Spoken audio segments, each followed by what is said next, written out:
Yangi O'zbekistonning fidoyisi bo'lib, ma'naviyat targ'ibotchisiga aylanamiz.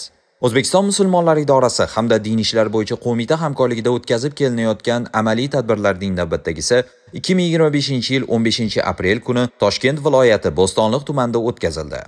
Zayniddin domla Eshonqulov boshchiligida Toshkent viloyati vakilligi rahbariyati, shuningdek tajribali imom xatiblardan tarkib topgan ishchi guruhi tuzilib, ularga vazifalar taqsimlab berildi.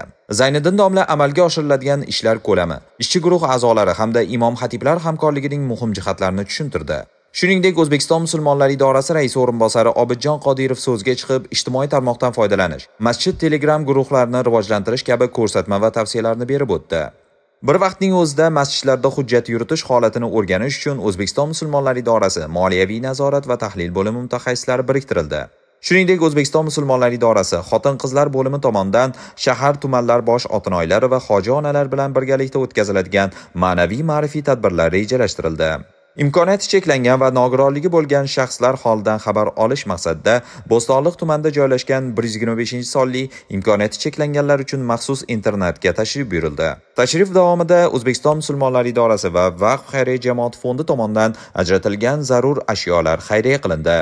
Birinchi yo'nalish bo'yicha imom xatiblar 7 toifaga mansub 120 ta oilaga, otinoylar 5 toifaga mansub 30 ta oilaga, umumiy hisobda 150 ta oilaga kirib, ma'naviy ma'rifiy targ'ibot hamda amaliy yordam tadbirlarini olib bordilar.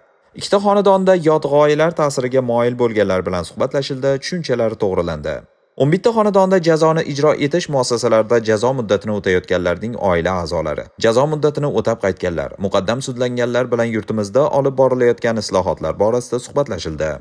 38 ta holatda oilaviy ajrimlarning oldini olishga harakat qilindi. 10 ta holatda oila buzilishining oldi olindi. 21 ta xonadonda ma'naviy ko'makka muhtoj bo'lganlar bilan suhbat olib borildi. Nogiron va ehtiyojmand fuqarolar, shuningdek, tabarruk yoshdagi keksalar yashaydigan 11 ta oilalarga kirib, ulardan ko'ngil so'raldi, sovg'a-salomlar berildi.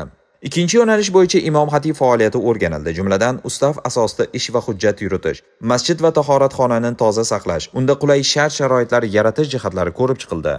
Diniy idoraning nazorat va tahlil bo'limi mudiri Islomiddin domla Zuhriddinov tomonidan Bo'stonliq tumanida faoliyat olib borayotgan masjid mutavvallilari uchun yashil energiya, masjidning moliyaviy ishlarga doir faoliyatini tartibga solish, tushumlar shaffofligini ta'minlash bo'yicha zaruriy ko'rsatma va muhim tavsiyalarni berib o'tdi.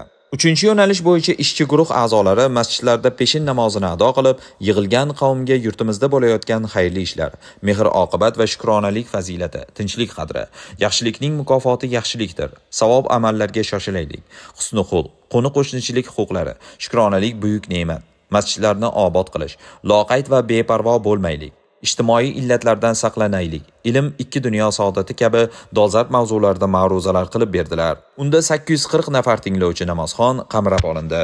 4-yo'nalish bo'yicha Yashil makon umummilliy loyihasiga hamohang ravishda tumandagi mavjud 24 ta masjid hududida 5 tubdan jami 120 tub mevali va mazarali daraxt ko'chatlari o'tkazilib, yurtimizda ekologik barqarorlikni ta'minlashga amaliy hissa qo'shildi.